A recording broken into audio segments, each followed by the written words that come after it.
BNP chairperson ও সাবেক প্রধানমন্ত্রী বেগম খালেদা জিয়ার মৃত্যুতে সারা দেশে ৩ দিনের রাষ্ট্রীয় শোক পালিত হচ্ছে। এই উপলক্ষে বরিশালের সকল সরকারি ও বেসরকারি প্রতিষ্ঠান, শিক্ষা প্রতিষ্ঠান, দোকান ও ব্যবসা প্রতিষ্ঠানে জাতীয় পতাকা অর্ধনমিতভাবে উত্তোলন করা হয়। এছাড়া বিএনপি অফিসের সামনে জাতীয় পতাকা অর্ধনমিত এবং দলীয় ও কালো পতাকা উত্তোলন করা হয়েছে। সরকারি ছুটির কারণে বন্ধ রয়েছে সকল অফিস আদালত। জামালপুরে পালন করা হচ্ছে ৩ দিনের রাষ্ট্রীয় শোক। এই কর্মসূচির অংশ হিসেবে জামালপুরে সরকারি, আধা সরকারি, স্বায়ত্তশাসিত প্রতিষ্ঠান, শিক্ষা প্রতিষ্ঠান, জামালপুর প্রেস ক্লাব ও বেসরকারি ভবনগুলোতে জাতীয় পতাকা অর্ধনমিত রাখা হয়েছে। চট্টগ্রামে অনুষ্ঠিত হয়েছে বেগম খালেদা জিয়ার গায়েবানা জানাজা। দুপুরে নগরীর জমিয়াতুল ফালাহ শাহী জামে মসজিদ প্রাঙ্গণে আয়োজিত জানাজায় বিভিন্ন শ্রেণী পেশার মানুষ অংশ নেন। দুপুরে চট্টগ্রাম বিশ্ববিদ্যালয় প্রশাসনের উদ্যোগেও ক্যাম্পাসে অনুষ্ঠিত হয় গায়েবানা জানাজা। এতে ভিসি সহ শিক্ষক শিক্ষার্থীরা অংশ নেন। জানাজা শেষে বেগম খালেদা জিয়ার বিদেহী আত্মার মাগফিরাত কামনা করে দোয়া করা হয়।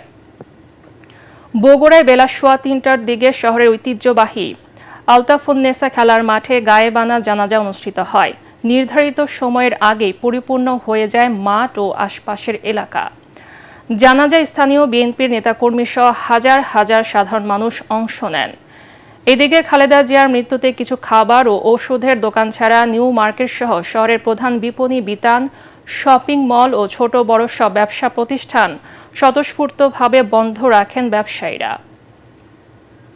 খাগড়াছড়িতে খতমে কোরআন ও দোয়াসহ বিভিন্ন শোক কর্মসূচির আয়োজন করা হয়। জেলা বিএনপি কার্যালয়ে এসব শোক কর্মসূচির উদ্বোধন করেন জেলা বিএনপির সভাপতি ও সাবেক সংসদ সদস্য ওয়াদুদ ভুঁইয়া। অনুষ্ঠানে জেলা বিএনপির সাধারণ সম্পাদক এম.এন. আফসার সহ অন্যান্য নেতারা উপস্থিত ছিলেন।